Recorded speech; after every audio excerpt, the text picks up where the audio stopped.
Good morning. This Sunday is the 30th Sunday in Ordinary Time. From the book of Sirach. The Lord is a God of justice who knows no favorites. Though not unduly partial toward the weak, yet he hears the cry of the oppressed. The Lord is not deaf to the wail of the orphan, nor to the widow when she pours out her complaint. The one who serves God willingly is heard. His petition reaches the heavens. The prayer of the lowly pierces the clouds.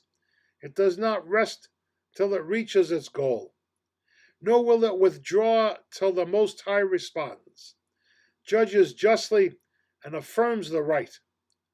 And the Lord will not delay. The word of the Lord. A second reading from Paul's second letter to Timothy.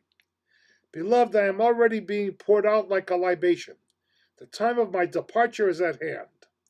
I have competed well. I have finished the race. I have kept the faith.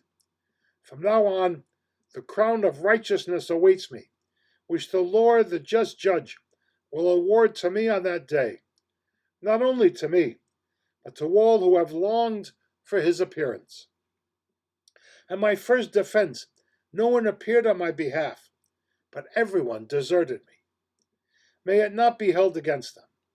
But the Lord stood by me and gave me strength, so that through me the proclamation might be completed and all Gentiles might hear it. And I was rescued from the lion's mouth.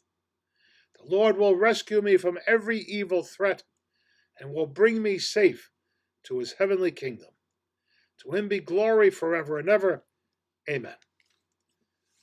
Word of the Lord. Lord be with you. A reading from the Holy Gospel according to Luke.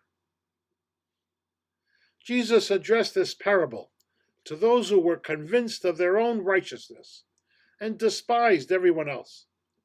Two people went up to the temple area to pray. One was a Pharisee, the other was a tax collector. The Pharisee took up his position, spoke this prayer to himself, O God, I thank you that I am not like the rest of humanity, greedy, dishonest, adulterous, or even like this tax collector. I fast twice a week, and I pay tithes on my whole income. But the tax collector stood off at a distance and would not even raise his eyes to heaven, but beat his breast and prayed, O God, be merciful to me, a sinner. I tell you, the latter went home justified, not the former. For whoever exalts himself will be humbled, the one who humbles himself will be exalted. The Gospel of the Lord. Luke's Gospel, the Pharisee and the tax collector, is a famous one. It's a story of humility. The tax collector who was hated by his own Jewish people because he collected taxes for the Romans. And anything he collected over and above what the Romans demanded was his to keep. The pride of the Pharisee, who was the religious leader of Jesus' day, and who felt that they were the best in observing the faith and everyone else was less than they. The tax collector was humble before God, sought forgiveness for his sins. The Pharisee mostly praised himself before God for not being like others who were less than he, including this tax collector. My first parish as an assistant, I was asked to run the religious ed program, called CCD back then. I asked for teachers, and a woman came to see me, and she told me that she wasn't the best person in the world, that she had been divorced for many years. She would love to help me and teach the children if I would have her. Another woman knew that woman came to see me, and she came, telling me that she's the one that I should take in to teach these kids because she had been married 22 years, never divorced, unlike that other woman that came to see me.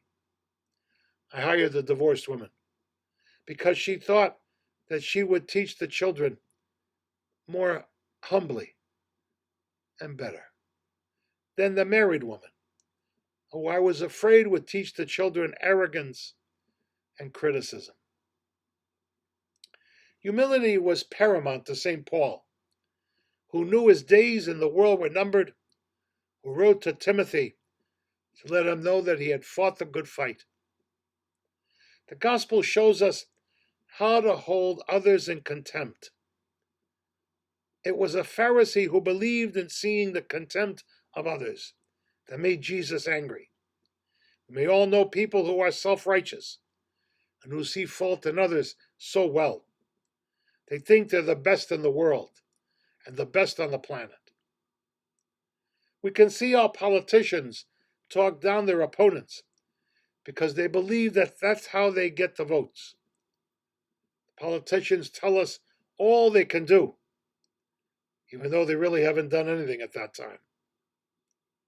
The word humility comes from the Latin humus, meaning earth or dirt.